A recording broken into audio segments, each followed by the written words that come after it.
श्री स्वामी समर्थ अवधूत चिंतन श्री गुरुदेव दत्त। तर बघा, आजचा विषय होणार आहे तुलसी विवाह। तुळशी विवाह जो असतो तो आपल्याला दामोदरांबरोबर करायचा असतो आणि तुळशी विवाह जो असतो तो आता येणार आहे एकादशी पासून, कार्तिक शुद्ध एकादशी पासून तर कार्तिक शुद्ध पौर्णिमेपर्यंत या दिवसांमध्ये तुलसी विवाह हा सण साजरा केला जातो। आणि सणच नाही तर एक मोठा उत्सव म्हणून साजरा केला जातो। ज्या पद्धतीने दिवाळी आपल्या घरात साजरी केली जाते त्याच पद्धतीने तुलसी विवाह सुद्धा साजरा करावा। आपल्या केंद्रांमध्ये सुद्धा सामूहिकरित्या तुलसी विवाह होत असतो। नक्कीच तुमच्या घराजवळ जर केंद्र असेल तर तिथे तुम्ही भेट द्या आणि तिथे उपस्थित राहावे। आपल्या घरात सुद्धा आपण तुळशी विवाह करू शकतो का? तर नक्कीच आपण करू शकतो। आपल्या घरातल्या घरात आपण तुलसी विवाह कसा करावा ते थोडक्यात मी तुम्हाला पुढे दाखवेलच। पण तुम्हाला सांगेल, तुमच्या जर मुला मुलींचे लग्न जमत नसतील, पहिल्यांदा लग्न जमलेलं आहे ते मुडलेलं आहे किंवा लग्न झालेलं आहे आणि नंतर जमत नाही, परत दुसरं लग्न करायची तयारी चालली आहे, अशा काही गोष्टी असतील तर त्यासाठी सुद्धा तुलसी विवाह आपल्या घरात होणं खूप आवश्यक आहे। तसेच तुमच्या घरात जर नवरा बायको यांचं जमत नाही, यांच्या नात्यात कुठेतरी दुरावा निर्माण होत असतो, तर संसार आपला बघा, नवरा बायकोचं जर जमत नसलं तर आपला संसार व्यवस्थित होत नाही, कुठेतरी मन वाईट चिंतत असतं किंवा वाईट घडत असतं। म्हणून आपल्या संसार व्यवस्थितरित्या टिकावा, आपल्यामध्ये नवरा बायकोमध्ये प्रेम राहावं, यासाठी तुलसी विवाह केला जातो। आणि बाळकृष्ण म्हणजेच दामोदर जे आहेत ते बाळकृष्णच आहेत। तर बाळकृष्णाचं आणि तुळशी मातेचं लग्न आपल्या घरामध्ये अगदी साध्या आणि सोप्या पद्धतीने आपल्याला करायचं आहे। काही जास्त नाही, आपल्या घरातल्या घरात सुद्धा आपण करू शकतो।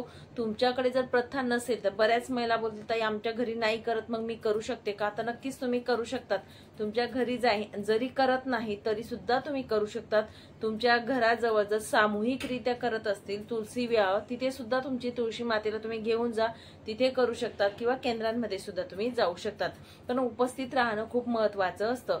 ज्या मुला मुलींचे लग्न जमत नाही, आता तुम्ही म्हणाल की ते मुलगा किंवा मुलगी असावं का? तर नक्कीच बघा, जेव्हा तुलसी विवाह होत असतो तेव्हा मुलगा मुलगी उपस्थित राहणं खूप महत्वाचं आहे।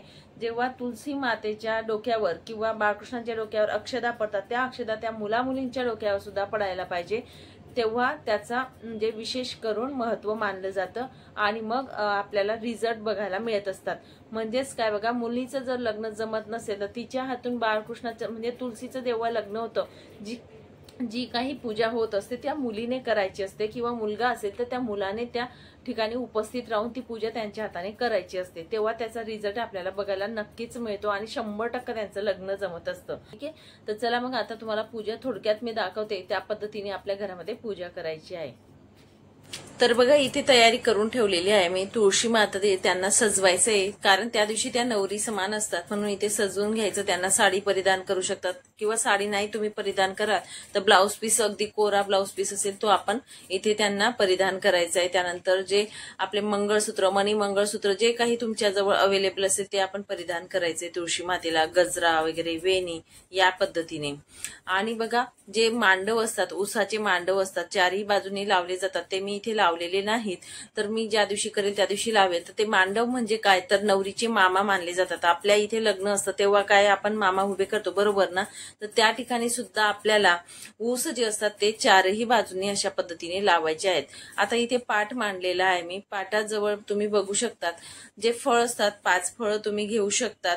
हळदी, कुंकू, अक्षदा, नंतर अत्तर तुम्हाला घ्यायचंय, बाळकृष्णाची मूर्ती लागेल, एक कलश स्थापना आपल्याला करायची, गणपती बाप्पांना आपल्याला तिथे स्थापित करायचंय म्हणून जोडपानं लागणार आहेत 2, आणि एक स्वस्तिक जे आहे ते आपल्याला पाटावरती काढायचंय, कारण तिथे आपल्याला नवरदेव म्हणजेच आपले बाळकृष्णांना विराजमान करायचं आहे। इथे मी दिवा प्रज्वलित करून घेतलेला आहे। तर आपण आता पूजेला सुरुवात करणार आहोत। त्यासाठी तुम्हाला सांगेल बघा, सौभाग्यासाठी अलंकार सुद्धा आपल्याला लागणार आहे। तुळशी मातेला ओटी भरायची आपल्याला असते, म्हणून मणी, मंगळसूत्र, जोडवे, विरोधे, हिरव्या बांगड्या, करंडा, फणी, नवीन वर्षाचा तुकडा किंवा ब्लाउज पीस सुद्धा चालेल, हार, या पद्धतीने आपल्याला म्हणजे सप्तपतीसाठी हवन सामुग्री जी असते ती सुद्धा लागेल। अंतरपाठसाठी रुमाल जो असतो तो रुमाल सुद्धा आपल्याला छोटासा लागणार आहे। या सगळ्या गोष्टी आधीच आपण तयार करून आपल्या जवळ ठेवून घ्यायच्या आहेत। त्यानंतर नैवेद्यासाठी बघा, ऊस, बोरे, चिंचा, नागवेलीची पानं, सुपारी, म्हणजे ह्याच्या गोष्टी, बदाम, हे सुद्धा आपल्याला लागणार आहेत। आणि या दिवसांमध्ये बोरं तुम्हाला मिळून जातील। चिंच आणि बोरं याचा खूप महत्व असतं। त्यासाठी नैवेद्यामध्ये तुम्हाला या गोष्टी दाखवण्यासाठी लागणारच आहे. ठीक आहे. तर जे फराळाचे पदार्थ सुद्धा असतात ते सुद्धा नैवेद्याला आपल्याला घ्यायचे. ते दिवाळीमध्ये आपण फराळ केला, चिवडा, करंजी, लाडू जे असेल ते आपल्याला घ्यायचं आहे. तर सर्वप्रथम बघा आपण इथे गणपती बाप्पांचा अभिषेक करू. आणि अजून एक तुम्हाला सांगेल की आपल्याला जेव्हा आपण जी म्हणजे मंगलाष्टक म्हणणार आहोत तर अक्षदा लागणार आहेत, म्हणून अक्षदा सुद्धा आपल्याला थोड्या तयार करून घ्यायच्या आहेत. तर सर्वप्रथम आपल्याला बघा कोणतंही कार्य जे असतं ते शुभ कार्य असो किंवा कुठलंही कार्य असतो बघा आपण करत असतो तेव्हा गणपती बाप्पांना आराधना करतो की आमचं कार्य व्यवस्थित निर्विघ्नपणे पार पडू द्या, म्हणून गणपती बाप्पांची आपल्याला इथे स्थापना करायची. गणपती बाप्पांचा अभिषेक करावा. ओम गण गणपते नमः असं म्हणून 11 वेळा दुधाने पाण्याने अभिषेक करून इथे विराजमान करायचे. गणपती बाप्पांची पूजा करायची. ओम गण गणपते नमः, ओम गण गणपते नमः. त्यांचा हळद कुंकू फूल आपल्याला व्हायचंय. लाल फूल तुमच्या जवळ असेल तर नक्कीच लाल फूल आपल्याला गणपती बाप्पांना इथे व्हायचं आहे. ठीक आहे. तर अशा पद्धतीने आपल्याला पूजा करायची आहे. आता मंगल कलश जो आहे तो त्यामध्ये बघा पाणी भरलेलं आहे. त्यामध्ये एक सुपारी, एक नाणं, हळदी कुंकू, एक फूल आपण टाकायचंय. नागवेलीची 5 पानं ठेवायची आणि वरती आपण नारळ ठेवायचे. त्यानंतर कलशाची पूजा करा. दिव्याची पूजा आपण करून घ्यायची आहे.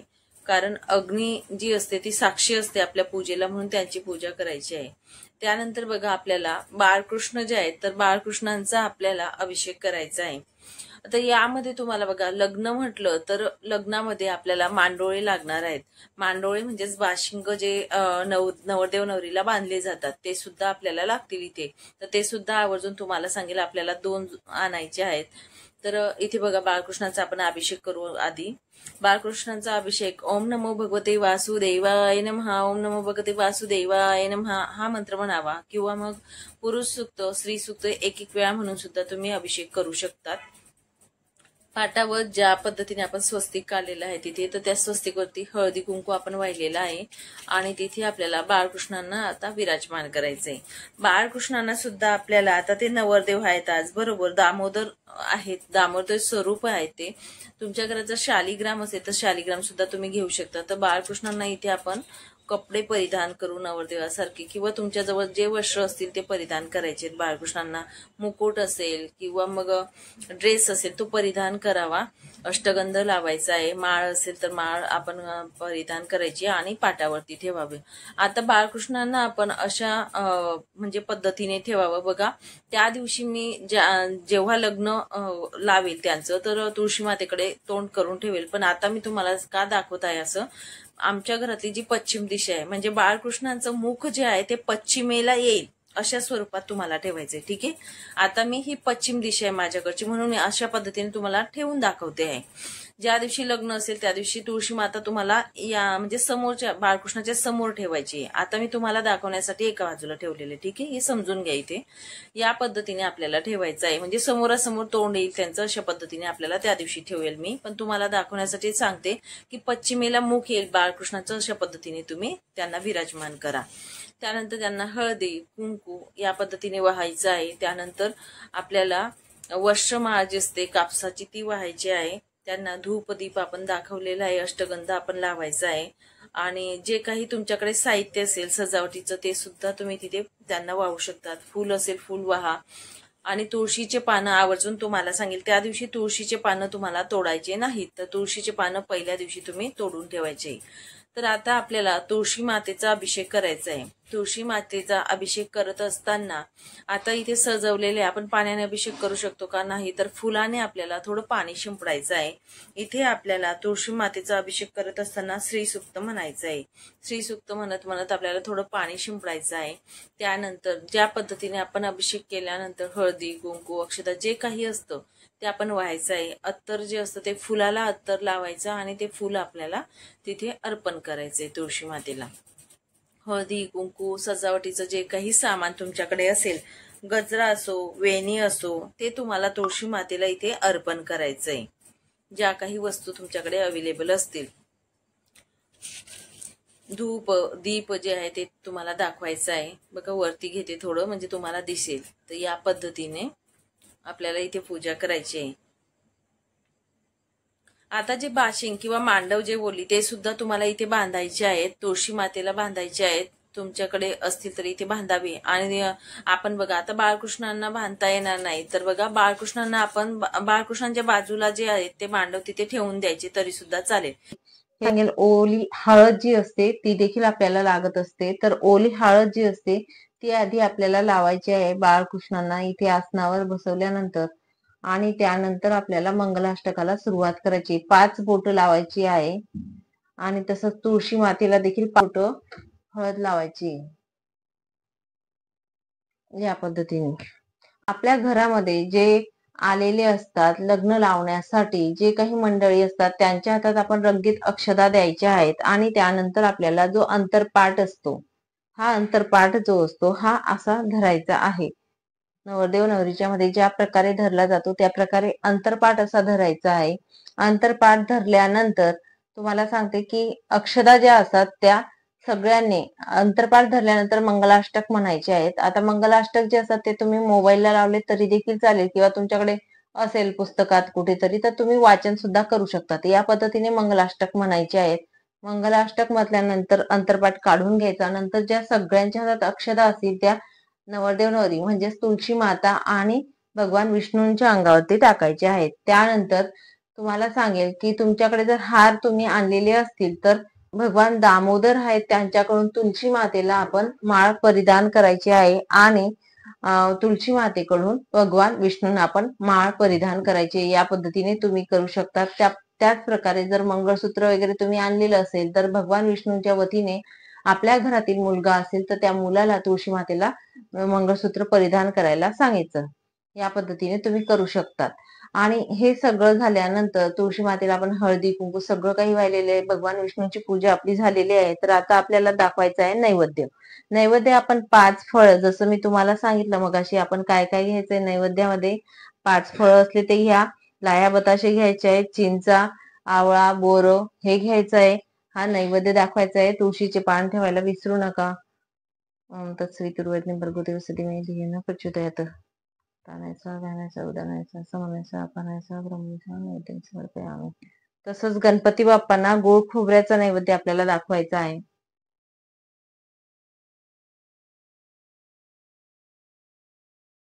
त्याच्यानंतर आपल्याला जो काही आपल्या घरात फराळाचं असेल बघा, फराळाचं सामान असतं, आपण केलेलं फराळाचा देखील नैवेद्य दाखवायचा आहे।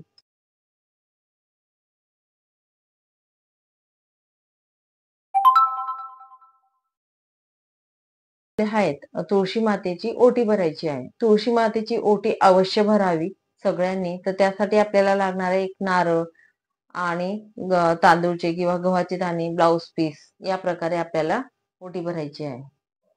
आता तुळशी मातेची आपल्याला ओटी भरत असताना तुम्हाला सांगेल की आपल्याला हळदी कुंकू लावायचंय ओटीला, नारळ, ब्लाउज पीस, तांदूळ आणि आपले जे खोळचं सामान असतं बघा, मणी, मंगळसूत्र, ते सुद्धा ठेवू शकतात, किंवा ही आपल्याला विकत मिळत असते पाऊच, तर ही सुद्धा तुम्ही ठेवू शकतात। तर या पद्धतीने आपल्याला ओटी भरायची तुळशी मातेची। ठीक आहे, अशा पद्धतीने आपण ओटी इथे ठेवू शकतो। भगवान विष्णूंची जी आरती असते ती देखील आरती घेऊ शकतो। गणपती बाप्पाची आरती जी असते ती आरती आपण घ्यायची आहे। माता तुळशीची जर आरती तुम्हाला येत असेल तर ती आरती देखील तुम्ही घेऊ शकतात। यथाशक्ती तुम्ही घेऊ शकता, काही हरकत नाही। धूपदीप पोवायचा आहे। ठीक आहे, ही झाली तुळशी विवाह जी असते ती पद्धत, आणि साधी आणि सोपी पद्धत आहे अगदी।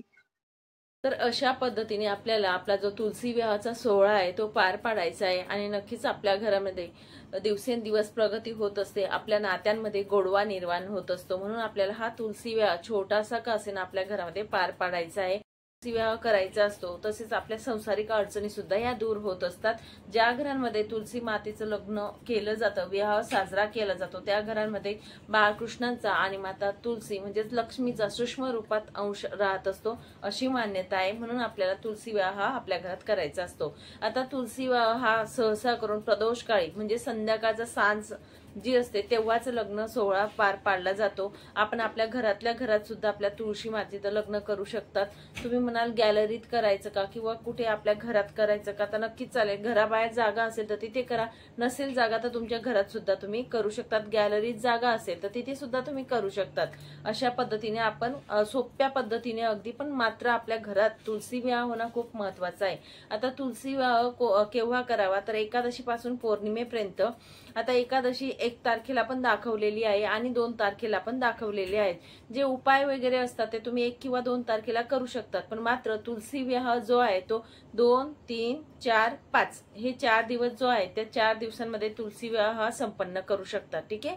तर नोव्हेंबर महिन्यामध्ये तुलसी विवाह 2 तारखेपासून 2 नोव्हेंबर पासून एकादशी लागणार आहे त्या दिवसापासून तर 5 नोव्हेंबर पर्यंत या 4 दिवसांमध्ये करू शकतात.